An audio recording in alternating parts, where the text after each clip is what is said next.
Well, hello and welcome to Audionautic Deep Space Network episode 40. This is our weekly music production, technology, and marketing podcast. Today we'll be talking about a free Paulstretch app, the Sequential Trigon 6, some sampling workflows thanks to Curtis, not me this time, and the latest in social media updates. My name is Sunwarper, and with me today is Eon Lake. How are you? I'm good, my man. Yeah? I'm very good. So energetic today. Usually you sound like a robot at the start. What's going on? Yeah, I've been working on a Christmas single. Ooh. I haven't really. I was going to say that. I'm going to say you're a little late to get that on the distributors. No, I'm not. But yeah, I'm moving on to new things now. So yeah, it's nice to start tinkering again. I'm going to take a leaf out of our good friend's book there and start building up a sound palette, which means I could just get to play and I don't have to do anything productive, which means I'll probably write a song. I was going to say, that's how it always happens. You go, I'm not going to write, I'm just going to make some sound sources, and then, 10 songs later, whoops. I've got a list of things to goof around with and maybe some processing ideas and just see what happens. I love doing stuff like that. There you go. And I think you also mentioned that you finished an album? I did, yeah. Ooh. It's in the can. It's been handed over. Time to move on to the next thing. So I've got another EP that I want to try and get finished pretty soon. Yeah. Whilst working on a live set as well at the same time. Busy. You're keeping busy then, yeah. And yeah, I think I can split the hardware so that they can coexist. Because the new stuff I want to explore modular again a bit more. And some of the stuff that I would never bother to take on stage, so it should be good. Yeah, that's what you need. Yeah, the extremes of everything like that. New horizons. That's what we need. Yeah. Well, also with me today is my Audionautic co-pilot, Curtis. How are you? That's me. Hello. I would hope it's you. Yep. It was last week. It should be. In theory, you never know. I'm not even sure it's me this week, so you never know. Yeah, no, all good. How are you, man? You okay? Me? Yeah. I'm good, man. I wanted to hear about you first. What have you been working on? I've finished integrating the new laptop into the studio. So this is like fully functioning now. And as a result, I've done all that stuff. So I've been setting up for recording. So we have a camera here, we have a camera here, we have a camera up here. And it's all lovely and feeding perfectly through Ableton and into 32 gigabytes of RAM, which is great. Good old 32 gigs of RAM. I'm ready for 64 now. I'm like, I need a new computer. We're going to get there. I mean, I would like to be able to have a point where you could have a laptop with 64 gig. And one of these days I will. That's the next chapter. So you're going to go through all your audio tracks and go RAM. That's exactly what I'm going to do. There you go. Yeah. So yeah, that's been busy. It's all been very kind of engineering, techie, kind of like weaving cables in and out and trying to make some kind of order amongst the chaos. And then I realized that chaos is how I fuel my entire existence. So there you go. Why bother? Why bother with cable Beautiful. management? Exactly. So we're going to go with it. What about you, my man? What's been going on? You've been busy. I haven't seen you much. Yeah, I've been busy. Let's see. I did that DJ set on Sunday, which was a lot of fun. I got some commission work, so I have to do some composing. So that's been keeping me very busy. It's a lot of stuff and different genres and things like that. So it's been fun to explore. And I had to do what Eon Lake was talking about, just create all these sound templates for each kind of genre I'm going to need to look into. Like, if I'm doing this type, I want these sort of sounds and things like that. And then, of course, I've been spending a lot of time with Paulstretch, which we'll get into soon. But I should also say we are live. If you're watching this live, hit the like button. It helps a ton. Say hi in the chat. We've got a bunch of people in there now. Survey Channel, how you doing? We got Hydro Fighter, Thomas Haur, Shady Ridge is in there. Shady as ever. Yeah. Yeah. There's lots of new interesting coming things. Survey Channel's got a new mixtape coming out. Shady had a record out on Friday, which is bloody lush. Lush. Yeah, lots of stuff going through. It's a very productive time of this time of year. This show is brought to us by our patrons, who a lot in the chat are, and we thank you for your patronage. If you vibing what we're doing, head over to Patreon. For as little as $2 a month, you can support what we do, allow us to do more of it away from the day job, and you get early access to all our content, which is pre-recorded, binary stars and stuff like that. We do hangouts on Starstream, our new Starstream hangouts on our Discord channel, which is always a lot of fun, and our Twitter group, which is, I think, a great thing. And we're always discussing things and sharing ideas. It's really good fun. If you like and it, I should add too, over on our Discord, we're doing some voice hangouts too, where like after our weekly meetings on Mondays, Curtis and I hop in there and just talk about whatever. So if you want to join the Discord and hang out with us, look at, or the Patreon, it's in the description down below. To those in the chat, what have you guys been up to this week? What are you working on? What are you looking at doing next for music? Anything like that? Let us know. Yeah, very much so. What are we doing this week, Sunwarper? Tell us all about what we're doing. I just got distracted because I have my dog today. He's right there, and I just heard scratching, and I was like, that can't be good, but he's just being crazy. So if you see me looking down, my dog's there, and he's nuts today. We are talking about Paulstretch first, I believe, right? This is a very cool ambient tool. I mean, you can use it for a lot of stuff, but it's big in ambient, or if you see like 10-hour videos of a song where it's super slowed, that's Paulstretch. You want to share the website? Yeah, I'll bring it up here so we can see. So for context, this was originally part of Audacity, wasn't it? I don't know if it was originally part of Audacity, but it was in Audacity for sure. Yeah, it was available, certainly. Yeah, it was part of it, definitely. So extreme time stretching, they say this is the Paul X Stretch. It's a app, but it's also a program for, I think, Mac and Windows. I have it on my iPad and my iPhone. It's free, which is the best part. It's based on the Paulstretch algorithm, so it can do really long time stretching without changing the pitch much, but it has a ton of effects in it to change the way the things sound. Like I was messing with a sample I made, which I'll play a little bit of this sample, but I started messing with like the frequency shifts and tonal versus noise, and it just became this screeching violin sound.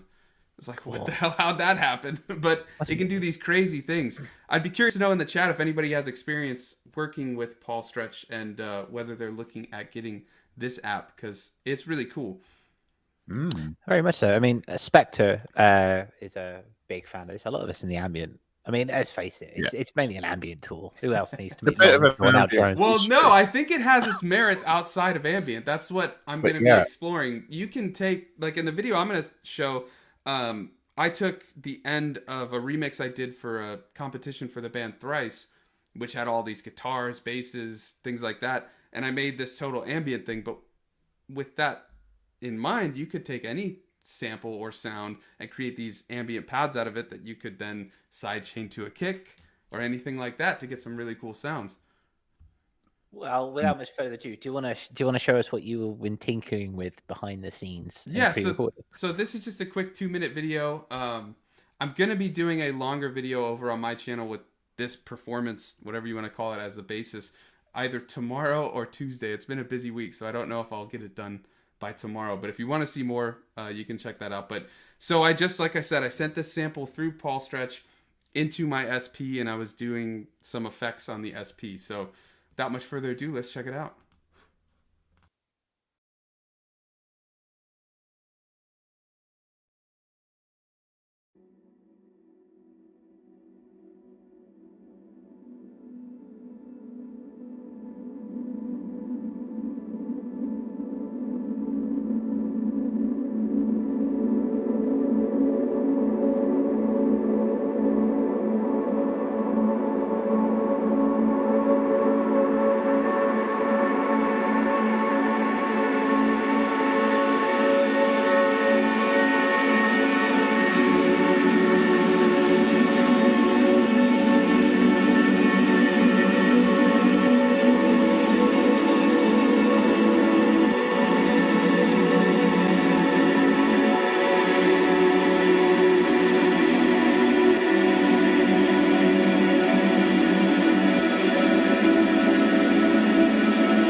All right, you start.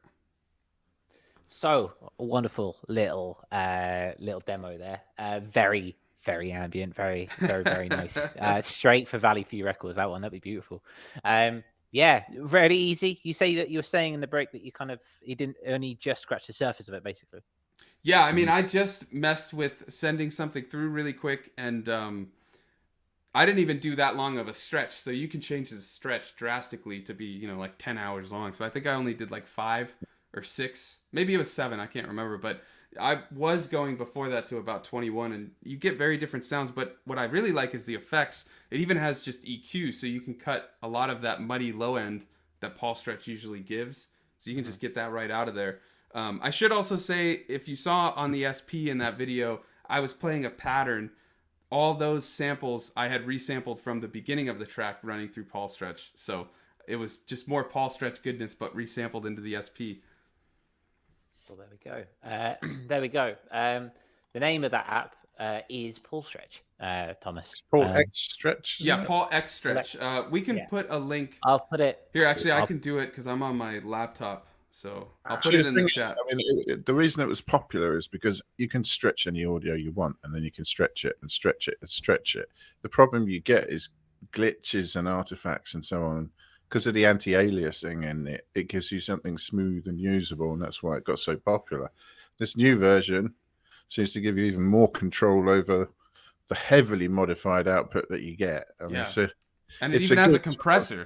And even cooler than that, if you saw on the bottom just before the audio file, you can move the routing of all the effects, and even where the Paulstretch is, like where the stretch is starting. So you could put all the effects first and then stretch. Or you can move things. It's very cool.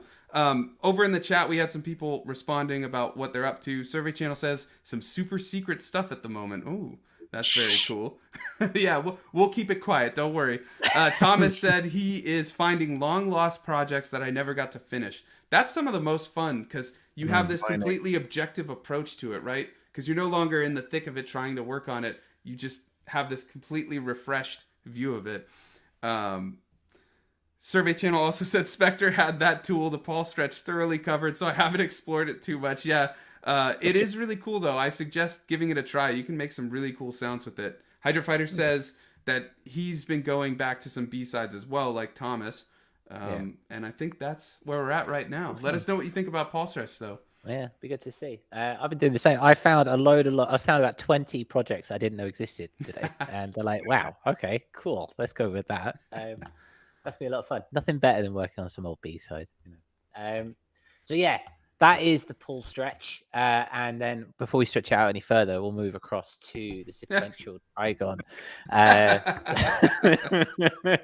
Oh man, that was awful. Any one of those, you can have to get yourself a trombone with a boxing glove on the end. So yes, the sequential Trigon 6 is coming out, is released already. I don't know, Sunwarper, this is your gig. So tell us all about this. I saw the price and then I saw the price and stopped caring whether it was out or gonna be out. I just like the fact that it exists. You know me, I love sequential, but when I saw the price, I was like, oh, whether it's out, coming out, it has no bearing on me right now. But it's not for you. Yeah, that was an instant. It's not for you. So. Sequential has made the Prophet 6, the Obi 6, and then now the Trigon 6. They're billing it as like this trifecta. They're similar to kind of the Electron, Digitact, Syntact, and Digitone, but a lot more expensive, I think. But the biggest thing about this synth is that they put in a ladder filter similar to what they had with the Pro 3 mono synth, but now it's a 6-voice polysynth. Let's see. So 3 oscillators.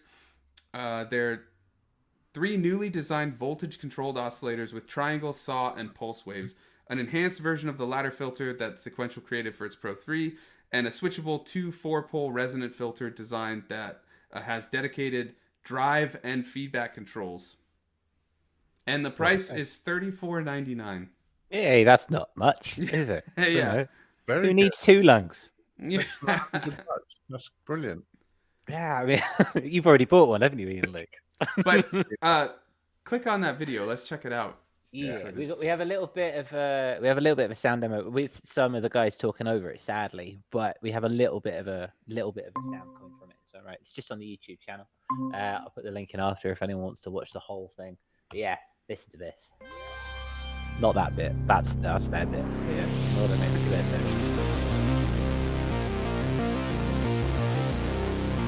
The filter is really the heart and soul of any analog subtractive synthesizer. By making the OB6, giving you that character of the SEM filter, it just became kind of obvious. The missing piece of the puzzle was the ladder filter, and it just rounds out that trio of instruments really well. We first implemented. So yeah, before we get into it too much, I'm gonna put that in the channel there. That is what it sounds like. That is very beefy, I must say, very beefy. Yeah. Got super saw thing covered. Yep. Yeah, very much so. Yeah. If you need a sawtooth, there you go. Fuzzy analog synth. Yeah, I wonder if they do. Now, okay, so this trifecta, right? I mean, okay, so Prophet 6, OB6, and the Trigon 6. Call me an ignoramus, but they all sound fairly similar. Now, I don't know, like with the Digitac and the Syntac, they had different functions and stuff like that. Now, educate me, please. You mean that moderately priced Electron gear? Now it's so moderately priced comparatively, yeah. But I think you're right. Yeah, I mean, I was thinking that. I mean, they sound like analog polysynths, all of them. So, I mean, yeah. How do they differ? I think the biggest difference, and I don't know. I mean, I only have a Prophet 8. I love it though, but I think the Prophet 6 was supposed to mirror more the Prophet 5 and be, before they made a new reissue of the Prophet 5, it was kind of like the modern day Prophet 5. The OB6 was the modern day Oberheim, and then this is kind of like, well, we took that ladder filter from the Pro 3 that everybody loved and we made it into a polysynth. Similar to the Prophet and the Prophet 6 and the OB6, but now it's got this ladder filter, and yeah, I mean, I don't think you'd need all three. I think one would suffice for sure. I was going to say, would I not be a proper music producer if I didn't buy all three? Is my music dog shit? I think you do have to buy all three. I have to buy all three. You have to get all three of those and all three electrons, or else what are you doing with your life? Yeah. Well, if you guys want to sign up on Patreon, we can all get. We just need a few million more subscribers. I'll be all right. We're on our way. Is there any onboard processing on this fella? I believe so. All the other ones have, of the Prophet 6 do. Yeah, I can see it's got that same effects section. It also has 500 user presets and 500 factory presets. That's a good number of presets. Yeah.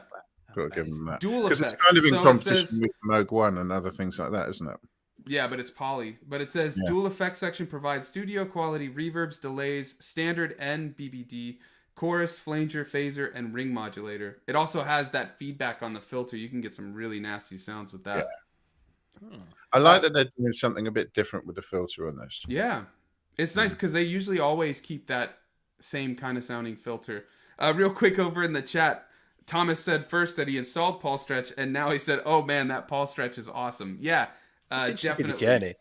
That was a quick journey, but I opened it, I threw one thing in, and I was like, oh, this is so cool. I just love the fact, you know us, we love free gear, and this is just incredible what you can do with it. And like I said, I was just hitting the tip of the iceberg there. So I really think if you start doing more resampling with it, treating it with effects and things like that, you can get some crazy sounds that aren't just ambient. Yeah. I wonder if Thomas will have an EP ready by the end of the show. Yeah. He's moving quick. I don't know. We'll see. Either way, I think we lost him. But performing a service. Yeah, we're good. Here to serve. No, you know what? He could resample us talking over it. Yeah, it could be, it could be a thing. It could be a thing. Yeah, if people want to sample us, put it in Paulstretch, see what happens, and make some drone bangers. That'd be awesome. Yeah, drone bangers. We'll play him on the show. There we go. Put him in our Thomas Discord said, channel. "Hold my beer." He's on it. Be nice to see. If you want to drop him in our Discord channel, that'd be really cool. Our Discord channel is somewhere where we're breathing some fresh life into it. So if you are on Discord and you fancy it, come on down and say, hey, we hang out a little bit, and it's always good fun. Yeah, if Thomas's track is good enough, maybe it'll make the Audionautic playlist. Oh, wow. You guys are on it with the transitions today, man. Yeah, we do have a playlist. It's got the latest in electronic and independent music. If you want to check it out, it's in the description. If you want to submit, you can send your music over to my socials or the Audionautic Twitter, and I'll give it a listen and let you know. Yeah. Extra points for Paul stretching us. Yeah. If you Paul stretch us, I'm not going to say it's guaranteed, but wink, wink, you know. There has to be some form of democracy in this game. Completely. Excellent. Okay, so that is the sequential. We haven't got much hardware this month. Yeah, and we went on a tangent anyways and went to Paul stretch again, but you know, we go where we go. That Trigon, obviously, we won't have any money for another week, so it's pointless talking about it anymore, right? And with the current state of inflation, you never know. It's probably going to be $7,000 by the time we come back. Yeah. And don't ask about shipping, because man. But real quick though, Eon, like what do you think about the synth? I don't know. You see, if I was in the market for a real top level analog poly, like the Moog 1, because I like the fact that that's got the Eventide reverbs and stuff in it, or the Oberheim or the Trigon, I don't know what I would choose really. Yeah, I like the idea of having a lot of presets, because really that's what you're going to use it for. You're going to create a lot of sounds. You want everything in there. You don't want to be messing around with a manager, chopping them in and out and so on. Mm-hmm. So have a real workhorse synth. But I honestly think if I had to choose one, I'd be stumped, you know. But I'd want to get something that had as much range as possible. And this, I think, is going further in that department than the Oberheim does, or some of the other ones, some of the other competitors. I think seems to be a little bit more flexible.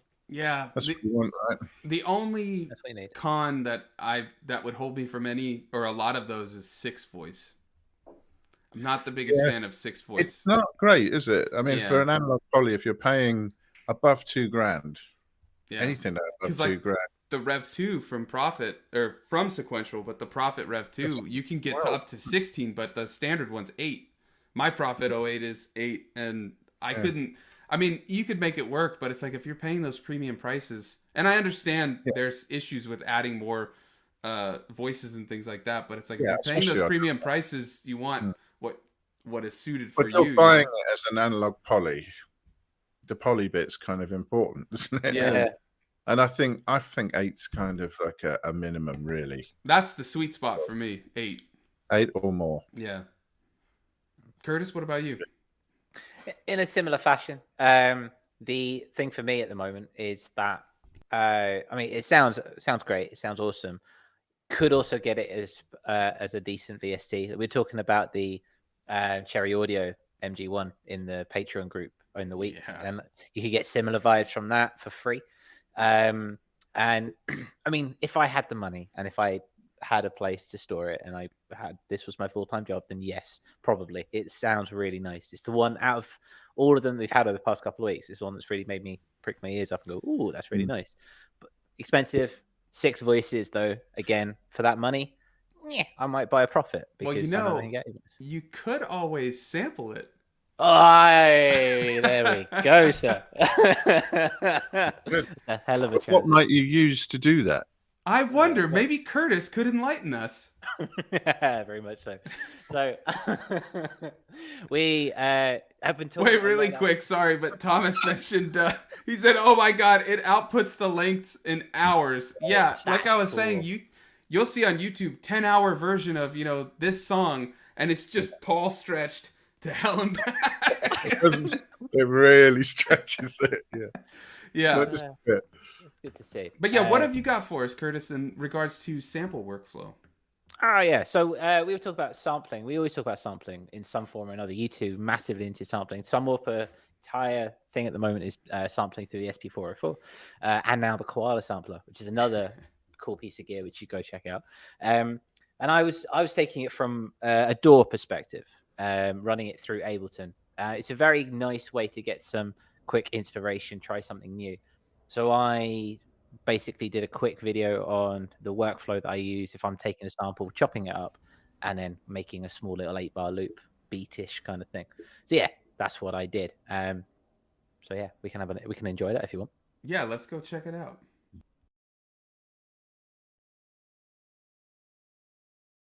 So if you've been following the show over the last couple of weeks, you'll know that we've been talking a lot about sampling. Now, we've mainly been talking about sampling through the medium of hardware. As you know, Sunwarper, massive fan of his SP404. If you haven't checked out his live jams, go and have a look on his YouTube channel. But there is a way to do this also within the DAW, and that's what we're going to be talking about today. So, what we're going to do is we're going to take a sample that I found, we're going to repurpose that sample, chop it up, manipulate it, and then we're going to make it our own and use that to build a beat around it.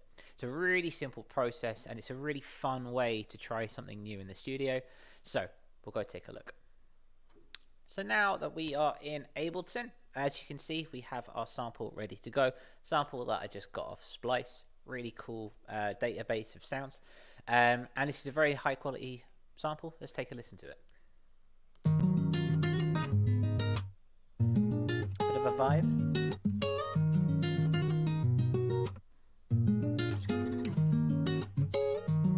So yeah, lots of nice little stuff going on there. Nothing wrong with it. It's really nice.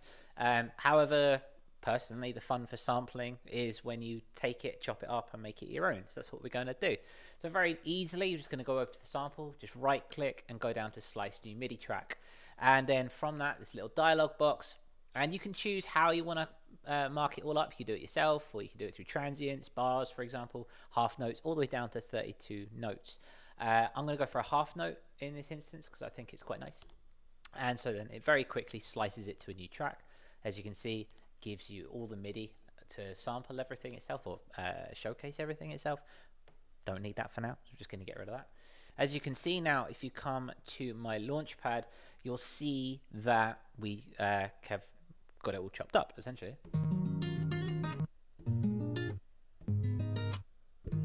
Yeah, just little fragments, essentially. So we're going to use that to kind of repurpose it and make it something original. As much as we can. So let's stick the metronome on. Let's mute the original because that's just going to get confusing, and see what we can do. So I'm just going to hit record.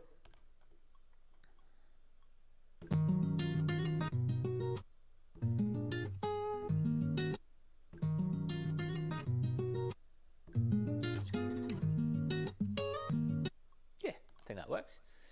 So as you can see, I'm just going to double it up. Now if we just play that through,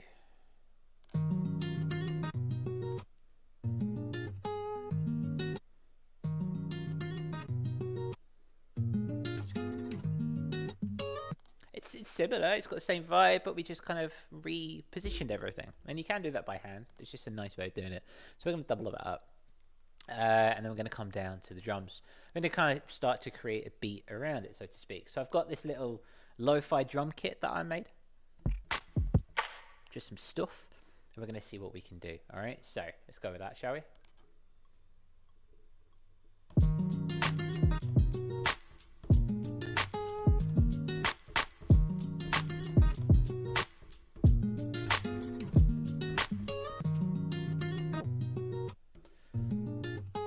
And so, from that in its own right, as you can see, double that up, put that there, and now we suddenly have some drums.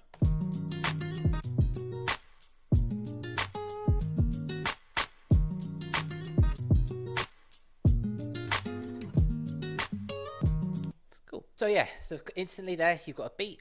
And I'm just going to show you one more aspect of it. Just going to add a little lead line just so you can see the originality coming from it. So this is a patch that I made on my Ultranova. It's called Twisted Rune. Really good fun. You might have heard it before because I use it quite a lot. So yeah, let's go with this one.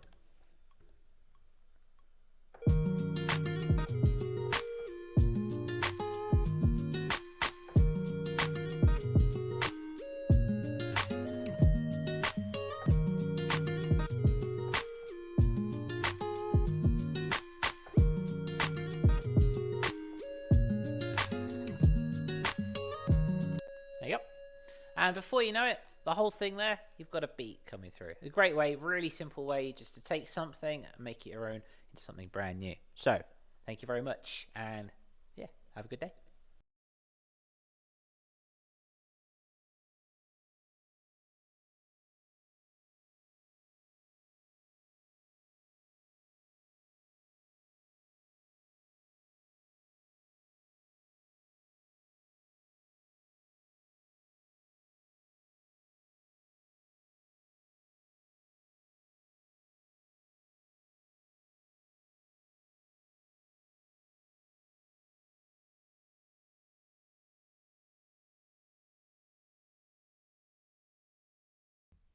All right, nice tidy little beat there, Mr. Wow. Curtis. Do you want to enlighten us a little bit on what you did there?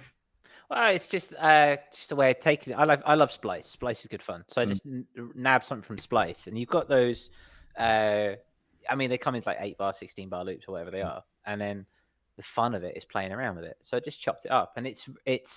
I mean, it's nothing advanced. It's nothing. It's nothing. It's a function that's already in Ableton, and I'm pretty sure you could do it through Logic. Yeah. I mean, I was going to mention that.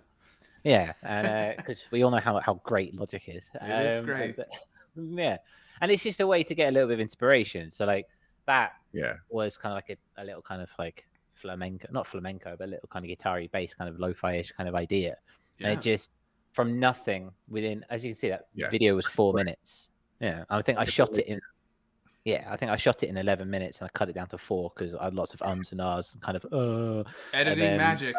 Exactly. But you can create things really, really quickly, and it's nice, especially if you're doing a bit of commission work or something like that, where you've got to create something for someone else on the fly really quick. Chopping something up and allowing to keep the vibe of the original sample, but then make it your own. It's a really fun way of doing it, and you can do it through the SP404 as part of hardware. Really great. Do it. Feed it into the DAW. We all know that Sunwarper does that a lot. I thought you were gonna say sample warper. Yeah, sample warper, sample little warper. But yeah, just like the idea that you can just straight in the DAW, just get some pure inspiration. You don't even have to. Don't even have to keep it as it is. You can then manipulate it as you want, reverse it around and stuff. But there's something special about cutting something to MIDI, having it there in front of you, chopped up, and you can arrange it like a jigsaw puzzle. Really good fun, and it can be anything. I made some Moroccan techno the other day, and that I just took some Moroccan traditional instruments, cut them up, stuck a techno beat under it, and suddenly, boom! I'm going to go start DJing in the club. It's been to vibe with these things, really, isn't it? You know, it's better than sort of mouse clicking and all the rest of it. You just want a few slices and jam. Yeah. Completely. Do you also find that doing this type of workflow makes you create songs and or chord progressions you'd probably never think of? Entirely, yeah. And then even though like when you move your instruments back into it, it's like you're doing things you normally wouldn't even on your own instruments, right? Yeah, completely. And that's kind of the fun. Again, so a lot of this, that's why I really love my Ultranova, my Launchpad. I do love my. I was gonna say, I know you love that thing. Don't say otherwise because it'll get mad at you. But there's got to be something for the Launchpad. When you, for example, when you play it through, you can because you don't see notes, you only see squares. Yeah, like you have no idea really kind of what you have a key and stuff. Just your ear, right? Exactly, yeah. And it's very different to taking it from the MIDI keyboard, which is more traditional, and obviously you're playing the chords that you know that you're playing. Yeah, completely screws it up. Really interesting. Screws it up in a good way. I tend to get a different groove doing that. Don't know why. It's a way of getting different moods more easily. That's an interesting point. Yeah, it's using the same VSTs and plugins and processing and so on. After a while, things start to sound very samey. So you've been able to use different tools and different methods, particularly like this, can give you a very different sound and flavor. Very much so. Yeah. I think that's why we bang on about sampling so much, is because it's just inspiration fuel in a different notion. You can take something like, for example, the guys in the chat all working on the B-sides, right? I've got my B-sides on the laptop over there. I'm going to take those and I'm going to chop them up and I'm just going to make something completely new. Maybe throw it through Paulstretch first. Maybe throw it through Paulstretch. And sample chop it. I've got some offcuts I just wasn't vibing with. I'm going to remix them. Paulstretch saves all. Yeah, I'm going to Paulstretch. I'm going to sample. I'm going to do everything I can think of. Everything. It's great fun. Throw it at the wall. Exactly. So we'd like to know what you guys are doing. Are you coming into this sampling game? I know that a lot of us in the chat have used samples before and that kind of thing. I mean, where are you at with it? Are you looking to do more sampling? Is it something that's interesting to you? Is it something that's not? Any reason why? We'd love to know what you guys are thinking about it. Yeah, and not even external sampling, even just sampling yourself, kind of like what you're talking about with the B-sides. Yeah, it'd be nice to see. I mean, the flipping some, if you're stuck on especially if I'm stuck on a project where I can't see where the end is going, taking it and just flipping it on its head and just giving it a completely new dimension. That's the Eon Lake special. He always talks about that. Yeah. Remixing something you never did the first mix. A pre-mix. Yeah, I like it. Very nice indeed. So yeah, that's cool to see. So yeah, that's my little bit on sampling. Probably do some more talking about sampling because both of you with your SP404s, we don't talk about it enough. No, we don't. Yeah, we don't. Should we move really quick, actually, though, I did want to say that you can do that chop type of stuff in Logic, and I love doing that. That's what I did for that sample Eon Lake sent us for the Starstream stuff. Oh, yeah. I chopped up his modular bits, and then I had it on the keyboard, like you were saying, and I was just throwing it like that. And in the chat, Hydrofighter says, been using the zone functionality in Ableton's sampler. Can someone elaborate on the zone function for me? Either Hydrofighter or if you two Ableton users know. I thought the zone is the key zone that you're mapping samples to. Yeah. Whether or not it's following pitch and stuff like that, but maybe he's been doing something more deviant and Hydrofighter, let us know then below. Yeah, we'd like to know. Usually Hydrofighter joins us around this time in the chat. Maybe he could have told us, but maybe we might have to wait till next week. So he's not coming up this week. Love to know more. Love to know more about where that's going. Anything that what I showed was a very basic kind of like introduction where you can go with it for people who maybe are new to Ableton or new to sampling. But there's so much you can there's so many depths that you can do. So if you'd like to know more, let us know, and I can go and make some more videos. Definitely. Yeah. Marketing, I think. Yes, indeed. Let's do it. Some more. That's the transition. Just marketing, I think. Yeah. I mean, let's do it. Yeah, marketing. We tried to make them more delineated for our clips, so why not? I don't know if that's a good delineation there. Right for me. Oh, real quick though, Hydrofighter says it allows you to assign a part of a sample to specific notes. Yeah, that's the zone. Okay. Yeah, because that's in the sampler in Logic, you have a zoning, and you can do like where you want each sample to be. Yeah. So if you're doing slices, you can have them on sequential keys. Yeah. That'd be interesting to see. Plunder more depth. But yeah, very much so. Very much so. Sunwarper, what you got for us? All right, so I got a couple quick things. The one is actually brought to us from Curtis, so he'll talk a little bit about that after I do this section. So, as you know, we've been talking about the woes of Instagram reach and algorithm, and I noticed before I saw it posted anywhere that when I was posting a reel, it said add topics. I was like, what the hell is that? So I clicked it, and there's all these different topics you can just choose from, and of course, there's tons for fashion, there's tons for all kinds of stuff. There's 5 for performing arts, and 2 of them kind of work for music. It's live performance and I forget the other one. It's like performance and live instruments or something like that. I was like, that's great. Thanks for that, Instagram. Musicians always get the lowest thing. I remember some musician on YouTube said the ad tier for musicians is the lowest of any tier, whereas like educational or vlogging is way high, and then you get like 1 million views for a musical YouTube video is like $1,200 in ad revenue. I mean, it tells you what they're going to be looking for us to push. Reels. I would just have a reel of me, just a 7-second video of me just holding my guitar, not playing, just holding it. Go with that. That'll be a show. I posted a link if you don't mind sharing it, Curtis. Yeah, I'm going to bring it up. Just to show in the section, if you're doing a reel, you'll see where it says, go to that tweet that it's showing, Curtis, from Matt. This one here? Yeah, there. So this is when you're posting a reel, you'll see, where you can put the content, and then there'll be also share to feed, and then there's this section, add topics. So you click that, and it pops up with a bunch of different ones. You just choose. It's not like hashtags where you write them. You choose which ones it fits. So if you find any that fit, go for it. Why I bring this up is, we're always trying to keep up to date with what's going on, and we want to show you guys. But I also wanted to talk a little bit about maybe this is Instagram's way of trying to deal with hashtags being on the way out, and also the algorithm going down. Maybe this is, I'm curious whether this is all speculation, and I just want to hear your opinions. Do you think this is something they're trying to do to get the algorithm to kind of relearn or learn what is what and how to send it to people? That would be a good way of thinking about it. I think a very important thing here is just this last bit here. The latest test proves that Instagram is still focused on Reels and recommended content. Yeah. Which they said they were backing off on when they did all that TikTok type update and things like that. And then here they go with this whole new segment of it. Yeah. Another fully formed idea. Yeah, very fully formed. They just dropped it. And they're like, here you go. Here's topics. There you go, do a thing.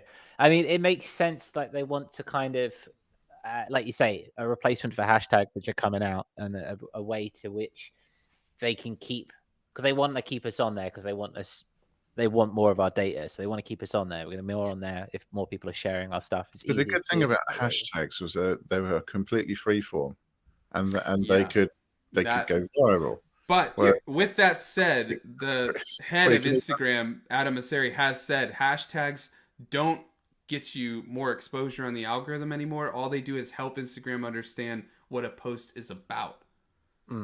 So, I mean, for a little while now, a lot of people were saying, oh, hashtags are dead. And he was saying they're not dead. They just help us understand. But it doesn't necessarily, like, it's not going to give you more exposure or anything like that. So this topic may be different, though, in that it's, like, where to push it to. Yeah, they might need to push it beyond sex and baking as the available topics. And fashion. There was, like, 50 for fashion. It's like... Oh, and nails. Yeah. Could you just add, like... a couple music ones, you know, maybe. Okay, though. I feel like in what you were stemming off of what Eon Lake was saying in terms of the hashtags being freeform, it makes sense that Instagram are doing it because on their end, what they want is a better funnel point for their data. They don't care about our data. They just want to funnel their data and sell us to more companies. Yeah. Well, in a less dystopian manner, though, as well. I would also say that it does help push specific things to specific like groups that are looking for it, like niches, whatever you want to call it. So yes, I agree with you. That's their big thing. But on the other hand, looking at it as a musician or creator who's trying to get out there, it is also a way if you have something that fits the mold of one of those things, it may be more guaranteed to get more views or exposure because it's working within that niche. Yeah. That makes sense. Well, hashtags always made more sense on Twitter than Instagram anyway, really, didn't they? Yeah, more text-based. And then they just phased them out, right? They do like nothing on Twitter now, I think. Well, it's good if you want to follow something and everyone's tagging it with that. Yeah, true. Yeah. But I don't see him as much these days on Twitter. I spend less time on Twitter, but it'd be nice to see. But yeah, the whole there was a culture around hashtags and it was a nice thing and it kind of kept going. It seems they're all being dropped by everyone now. I mean, it's the way forward. Everything changes. I know what Thomas said in the chat, though. He's not entirely up to date, but after he started only to use 2 or 3 meaningful hashtags, he's experienced a far greater reach. And sometimes it's literally about which ones you use, right? And actually using them rather You're than... also not supposed to use a ton anymore. Yeah. Instagram themselves say 3 to 5 is all they want you to use. If you use more, it's like actually detrimental to your post. And then of course, like Thomas is saying, there's a whole, I guess, science you could call it to finding the right hashtags, seeing what's a dead hashtag or doing well, things like that. It's probably something I need to look more into because I just typically stick with a few of the, like a rotating thing of hashtags depending on what I'm using. But there is a whole way of doing it that does seem to work. Less so now, though, as I mentioned, like they said, hashtags don't have much relevance anymore on Instagram. For Audionautic as well, we drop down to 2 or 3. I think I do 2 or 3 when I post on the Instagram, and you get much more greater reach. But also, it used to be a case of the smaller hashtags, if you're a smaller account, that they used to get you more traction, so to speak. But now it's not so much the case. It's now more your mid-range and sometimes your bigger ones as well. When we talk about gear, sometimes it's about the product as well. But if you put a couple of, I was trying some of the bigger hashtags, and they do actually get more reach, more views, that kind of thing. Yeah. It's a way forward. So that's Instagram. Anything more on that one? That's it for that one. I know you brought up this one about Facebook reach dropping 30%. So yeah, I thought we'd talk a little bit about that because I don't think I mentioned it on a video, but I think when we were talking either on our Discord hangout or something like that, I had mentioned I very rarely post on my Facebook page anymore. Facebook in general, but my Sunwarper Facebook page. And I posted one thing, and it comes up underneath it. It says you could. So I have 400 something followers on Facebook. I never use it. I don't care about the number or anything, but just so you know the number for this next part, it's like 400 something. I post this thing and Facebook says, advertise $20 to reach up to 200 of your followers. $20 to reach half of my followers. So it's like not going to anyone would I post it. So it's no surprise that Facebook reach has dropped. Yeah. It's almost like, pay us and we'll stop throwing these in the bin. Give us money and we'll leave you alone. Yeah. But Curtis, you want to read a little bit about this article you found? Yeah. So basically, it's all stemmed from my Spotify for Artists Wrapped. From Steve, I'm talking. Excuse me. Thank you. It's all stemmed from my Spotify for Artists Wrapped, which showed me that over the last year, 0% of my shareability has been from Facebook. No one throughout the whole of 2022 shared my stuff through Facebook. Mainly happened through WhatsApp and Instagram. Not surprised. Don't have anything to do with Facebook. Don't really care. But this was backed up by the fact that there's a transparency report that came out a few weeks ago that only 10.6% of Facebook followers see the post that you make. So everything else comes, everything else is just hidden, right? Or it just doesn't get seen. So 2021, the average was 14, which this is a 29% decline over the last year. And this just shows really, over the last year or so, we've had a 30% decline. It just shows, for artists at the very least, where Facebook just it's not competitive at all anymore. That's kind of what I took from this in this way.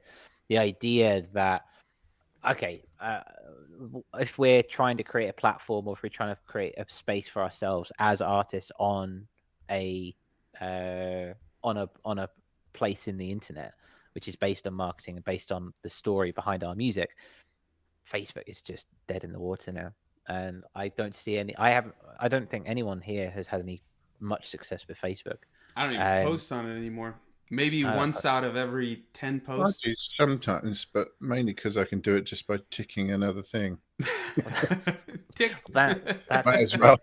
That's the thing. And I know that Instagram and Facebook are basically the same thing these days. But it was just a very clear idea. There's no real data here other than the fact that this just kind of is the final nail in the coffin for me personally, as on the Curtis project. Is there a way back from things like this when you've got a social media platform that became incredibly popular and then starts to become less popular? Do they ever recover from that sort of thing? I'm under the impression that they don't really. Once you start to lose people's attention, that's kind of it, really. I think the weird thing with Facebook is the fact that it's connected and owns, or they are both owned by Meta. They're connected to Instagram. But like Juan says in the chat, he says, I think Facebook is good for opportunities. Yeah, I agree with that. There's groups and things like that where you can find jobs and music, things like that. Groups have definitely drifted, for me at least. A lot of groups have just become almost like spam things at this point. But I guess all good things come to an end. Survey Channel in the chat says, yeah, I completely took down my Survey Channel Facebook page. Garbage stuff. And one continues, if you keep an eye on the communities. Yeah, that's exactly what I was saying too. Totally agree, yeah. Very good point. J-Bell does quite a bit of stuff on Facebook, and he does all right with it. So, I mean, maybe there is hope yet. I again, focus on one, and for me, that's Instagram. Sometimes I follow on Facebook. There are certain groups and so on that I'm part of that I follow on there that I find that useful to me. As far as a personal feed is concerned, though, it's just random stuff and adverts a lot of the time. Every third scroll is an advertisement. I mean, it's the same on Instagram now. The thing I was going to say is I think Facebook is still has merit in terms of groups, but I think individual Facebook artist pages has very little. I know there's a lot of people that do advertising on Facebook and have success converting people to Spotify and things like that, but I mean, I don't like that notion, and I don't like messing with that. But the groups are still good. But yeah, I think Facebook has kind of had its day as artist pages go. I suppose it would depend on market as well. So if you look at so post boomers are really on Facebook, and then Gen X, Gen Y, they're on Instagram, then Gen Z, Gen Alpha, they're on TikTok. It depends where you're marketing your music. I mean, if you are if you are maybe doing neoclassical, maybe Facebook still has some stuff. I suppose at the end of the day, you got to look at what you're making and where you're trying to push your work to. Where your scene is. Where your scene is. Yeah. Survey Channel says, I've watched so many people make rings and bowls out of epoxy paper that I could be an artisan craftsman at this point. Yeah, that's true. Yeah. He's hedging his bets if it all goes wrong. Forget the music, man. Just make those. Yeah. I know exactly what you mean, though, Matt. Yeah. I know exactly what you mean. But I think that's about it for the article. Do you want to move on to our round robin? Well, yeah, I completely forgot about it. In my head, that was the end of the show because we usually mark these last, but we got the whole round robin. Be glad I got you covered. So why don't you explain a little bit about what the round robin is and what this topic is today? You can tell that Sunwarper is the organizational bones this week. And you're the one that's obsessed with the calendar. I go off of my mind. It's a good job we don't waste any time before the broadcast going through what we're going to do. Exactly. Yeah, well, okay, so our last little round robin, we're having a small one this week. And yeah, just because we're coming to the end of 2022, just curious, I wanted a chance to give our fellow musician a shine. Well, quickly, what is the round robin, though? Just for those that may be new. So, okay, so if you haven't come into the round robin, this is our just a small discussion point. But imagine us sitting around a table, just having a discussion. Usually we have conversations about maybe workflow in the studio or existential crises of stuff like imposter syndrome, for example, or anything else that comes to mind when it comes about the production studio. Now, this week, I want to just know who is your artist of the year. Time Magazine released their person of the year today. So, who is your artist of the year? Can be big, can be small. Who is someone that you have discovered specifically in 2022 that you have been vibing with, and that vibe just won't stop? Have to be discovered this year. Well, ones that you've come across this year, yeah. Not they could be around for decades, but if you've discovered them this year, and you've, like I say, you've kept on going with them, yeah, that's what I want to know. And guys in the chat as well, I'd like to know who your new discovery or your artist of the year is. Who is it? Who have you been? Who has kept your headphones and your head banging for the whole year, basically? So, who would like to go first, gentlemen? Before we go, really quickly in the chat, just before we fully move on, Thomas said, Facebook Stories works quite well for getting people over to your Spotify. Funny, because I never hardly use Facebook, and even less stories, but have had some good experiences with Facebook Stories. I wonder, Thomas, is that personal Facebook, or is that your artist page with the Facebook Stories? And then are you sending them to your Spotify, like your artist Spotify, or a playlist? Let us know. But yeah, Curtis, who do you want to go first? I wonder who has got who I'm going to put more on the spot, because I feel like I should start with Sunwarper on this occasion, because I think I know who Sunwarper because I told you before we went live, exactly. Right? Exactly. Yeah, so that's the main reason, yeah. it kind of bucks the notion of discovered, because I've discovered them a long time ago, but didn't listen to them for a while. So maybe it still counts, because this year I like rediscovered them. Let's put it that way. So it's the Black Dog, which we've covered on Binary Stars and all that. But what I love about their more recent music is the themes, and, well, I guess I should say the music is completely contextualized by the artwork, their descriptions, the song titles. Everything tells one cohesive story. They did a group of EPs that were based on taking images and putting them through AI to create these times that were like never were but were promised, you know, this whole like retro futurism, all this type of stuff. And they have such a range in sound. It goes from these really lush ambient tracks to just discordant, like 4 on the floor techno tracks. I mean, it's crazy. Okay, all right, that works. Okay, so you were discovering them a while ago, but you've only just started listening to them. Yeah, I mean, they've been around for a very long time. Eon Lake can attest to that, I'm sure. But I like, I've listened to a lot of their more recent stuff more so than their older stuff. Their old stuff is incredible, and like that whole early IDM type of stuff. But their new stuff just goes in really cool, weird directions and things like that. So yeah. There you go. Very nice. We have one for the Black Dog, and also Eon Lake. Who are you talking about? This for me is a very difficult question, right? Name one anything, right? And I'm like, I'll be here for 6 months. Well, you got about 5 minutes. Yeah. All right. What have I been listening to most on actual music platforms, the mainstream music platforms? It's Bonobo for me this year. A bit aware of Simon for many years, but not really listened to it a lot. Caught the anniversary re-release of Black Sands and the new album, and I've listened to that a lot this year. My Apple, what was it, replay feature, which is like Spotify Wrapped, is telling me I've listened to a lot of that. So that's sort of mainstream. I listen to more music on Bandcamp than I do on a main platform anyway, though. And on that, I'm going to say Elizabeth Crompton is one that really stuck out for me. It's one of those albums that you find yourself after a few minutes, oh, I've got my mouth open. Okay, but I should probably close that. It's just, really, really different and really emotive. I love music that's emotive. I try and do that myself in my way, but that's the stuff that really moves me. So that stuck out for me. And another thing that really got played a lot this year was Forest Robots. Nice, yeah. Is like this very, very different and quite upbeat and playful. But for me, there's this sort of serenity that seems to underlie it all, even though it's not a serene necessarily album. I just find it really comforting. Been listening to it a lot. There you go. Elizabeth Crompton's just had an album out on Where a Fox Mo, hasn't she? Yeah. And that's and Problems of the Minds, I think it's called. Yeah, so I've just put the link in the chat for anyone who wants to check that out. And Forest Robots is coming out of his modular cave with some beautiful things. He's gone kind of off the radar for a little bit, isn't he? But he's coming back on to do his thing. Can't wait. What about you, Curtis? What's your pick?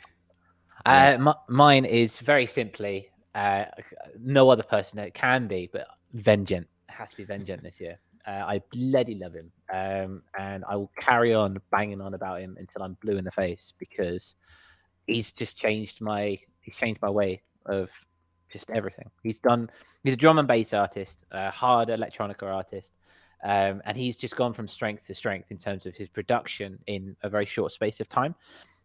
He does everything himself. He is what we are. He's the self-made musician. He does everything, all his mixing, mastering, production, videos, everything, and he does it so well. He's got a cracking YouTube. He's really does well on his reels and his stories and stuff like that. But also his ability to sample anything and turn it into a drum and bass banger really just absolutely blows my mind. He's got a particular song called, what is it called? Tap In to a Higher Vibration. And it's sampled from his creaking tap in his bathroom. And he just turns it into this massive drum and bass track about tapping into a higher vibration. And all he does consistently throughout all this stuff is just express love and joy and peace and harmony. And I love it. So yeah, that's mine. And I'm going to shut up about that. And everybody needs an artist like that to inspire them. I mean, you do, don't you? Somebody who gives you life and energy. Yeah, completely. That's right. Yeah. We've had a couple in there. From Survey Channel, Jan van der Kruisen, I think. I don't know. Soundtrack from Stray, which looks like a really cool game. I've been meaning to play that for a while, but my PS4 was decommissioned, so decommissioned. There we go. Yeah, Stray is one that's on my radar as well. I'd like to check out at some point. That doesn't surprise me, being the cat person that you are.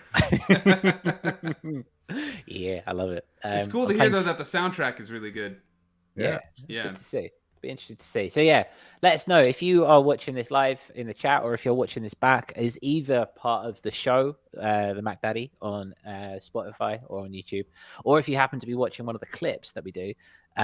Let us know. Drop us something in the comments. We'd love to know who your artist of the year has been. Maybe it's been you. Maybe you've been your own artist of the year, because that's absolutely fine. But I mean, you never know. I'll have to see where it goes. Yeah, since Curtis mentioned the Spotify, I'll put a question in the Spotify for this podcast. It'll go live on Saturday, asking what yours is, and if you want to share it there, by all means, please do. We'd love to hear.